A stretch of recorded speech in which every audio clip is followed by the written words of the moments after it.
السلام علیکم ورحمۃ اللہ وبرکاتہ۔ میرے ویورز، آج میں آپ کو صحیح اور نماز کا صحیح طریقہ کتاب و سنت کی روشنی میں آپ کو دکھانے لگا ہوں۔ آپ کے احادیث کے مطابق اور سنت کے مطابق میں آپ کو آج نماز کا طریقہ سکھانے لگا ہوں۔ تو نبی کریم صلی اللہ علیہ وسلم کی نماز کے بارے میں پہلے کچھ ڈسکس کر لیتے ہیں۔ ارکان اسلام میں نماز ایک رکن ہے۔ ارکان اسلام میں نماز ایک رکن ہے۔ اس کی اہمیت کے لیے یہ فرمان نبوی کافی ہے۔ بندے اور شرک و کفر میں فرق نماز کا چھوڑنا ہے۔ روز محشر سب سے پہلے حساب نماز کا لیا جائے گا۔ اگر انسان کی نماز درست ہوئی تو وہ کامیاب و کامران ہو گیا، اور اگر اس کی نمازوں کا معاملہ خراب نکلا تو وہ خائب و خاسر ہو گیا، وہ برباد ہو گیا، وہ تباہ ہو گیا۔ اچھا جی، یہ ہے جی نسائی کی احادیث ہے 466۔ جب نماز کی اہمیت اس قدر ہے تو پھر اس کے متعلق بندہ مومن کو اسی طرح حساس ہونا چاہیے۔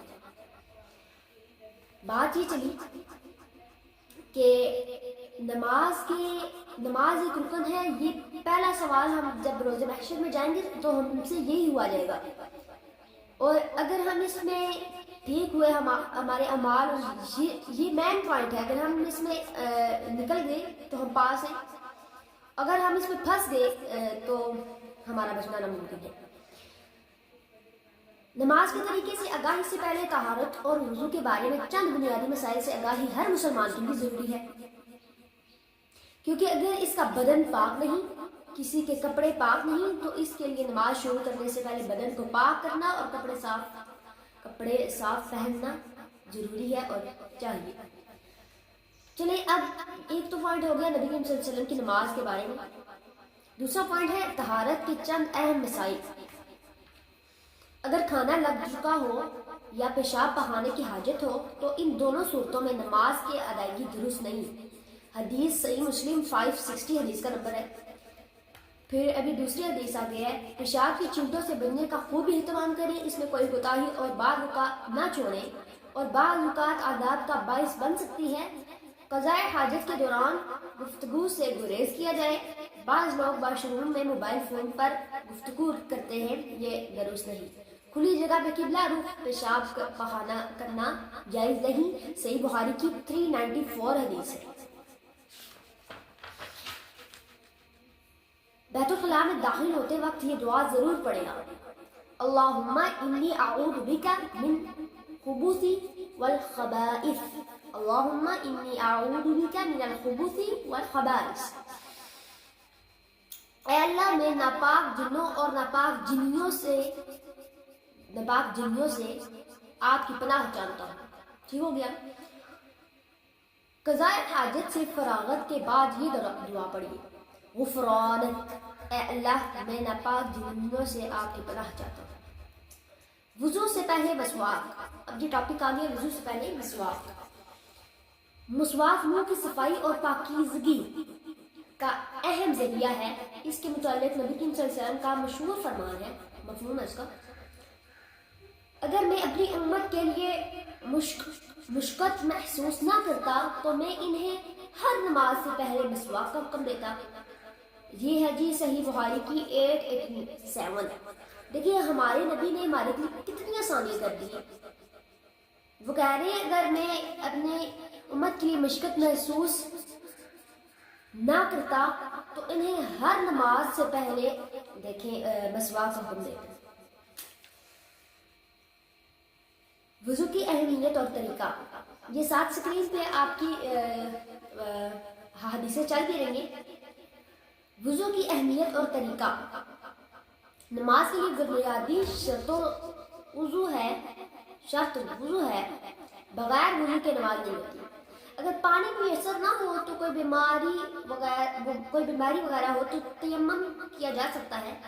وضو سے پہلے بسم اللہ پڑھی جائے۔ ہر عضو کو 3 بار سے زیادہ نہ دھویا جائے، اور دائیں طرف سے ابتدا کی جائے۔ دونوں ہاتھ کلائیوں تک دھوئیں۔ ایک چلو بھر پانی لے کر کلی کی جائے اور اسی چلو سے کچھ ناک میں ڈالا جائے. اگر یہ ایسا کرنا مشکل ہے تو آپ کچھ جو ہے وہ کلی بھی کر سکتے ہیں اور کچھ کی آپ ناک میں بھی ڈال سکتے ہیں علیحدہ علیحدہ.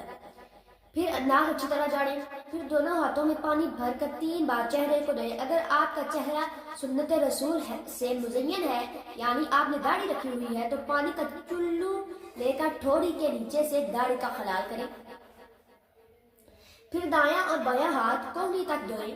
اس کے بعد مسح اس طرح کریں کہ پیشانی کے بالوں سے شروع کر کے پیچھے سر تک لے جایا جائے, جیسا کہ ایسے اور پھر واپس بھی لایا جائے ایسے. ٹھیک ہو گیا؟ ایسے پھر واپس بھی لائیں. اس کے بعد کانوں کا مسح کریں. پھر دونوں پاؤں ٹخنوں تک 3 بار دھوئیں. پاؤں ہاتھ دھوتے وقت انگلیوں کا خاص خیال رکھیں, مطلب خلال کریں. اگلی بات یہاں پر آ جاتی ہے نیت کی. اکثر ہمارے معاشرے میں چلتا ہے لوگ پہلے نیت کرتے ہیں حدیث اس کے لیے. تمام اعمال کا دار و مدار نیتوں پر ہے, جیسا کہ حدیث مبارکہ ہے انما الاعمال بالنیات. صحیح بخاری کی حدیث نمبر 1 اور مسلم کی 1907. یہ 2 حدیثیں ہیں. لہٰذا سب سے پہلے نماز کی نیت کریں. نیت دل کے ارادے کا نام ہے. لوگ یہاں پر رہتے ہیں نا کہ اس امام کے پیچھے میری نماز جا پر. آپ صلی اللہ علیہ وسلم نے بولا ہے کہ نیت جو ہے وہ دل کے ارادے کا نام ہے. کسی بھی صحیح حدیث سے یا کسی بھی صحیح صحابی کے قول سے نیت کے الفاظ ثابت نہیں ہوتے. ویسے بھی ساری نماز عربی میں اور نیت پنجابی اردو میں یہی بات ثابت کرتی ہے. زبان سے نیت کا کوئی شرعی ثبوت نہیں ہے. تمام اعمال اللہ کی بارگاہ میں اسی وقت قبول ہوگے جب نماز اپنی خالص نیت کرے گا. نماز کی انسان اپنی خالص نیت کرے گا اور اس عمل کو اللہ کے رضا کے لیے کرے گا. اس لیے نماز کے لیے ضروری ہے کہ وہ نمازی کے لیے ضروری ہے کہ وہ نماز کو خالص اللہ کی رضا کے حصول کے لیے ادا کرے. آگے آ جاتا ہے ہمارے پاس قیام.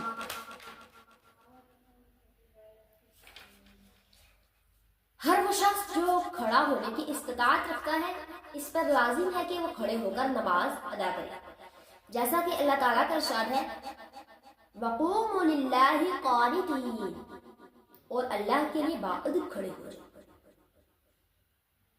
تکبیر تحریمہ یعنی اللہ اکبر کہنا تمام نماز کی ابتدا ہے, جیسا کہ نبی کریم صلی اللہ علیہ وسلم نے فرمایا یعنی نماز کے منافی امور. 5 پہ آ جائیں. ہاتھوں کو اٹھانے کے بعد انہیں سینے پر دھان لیں, جیسا کہ وائل بن حجر رضی اللہ تعالیٰ عنہ کہتے ہیں کہ میں نے رسول اللہ صلی اللہ علیہ وسلم کے ساتھ نماز پڑھی تو انہوں نے اپنا دایاں ہاتھ بائیں ہاتھ پر رکھ کر دونوں ہاتھ سینے پر باندھ لیے. مسند احمد کی 22313 حدیث کا نمبر ہے. چلیے آج کے لیے اتنا ہی.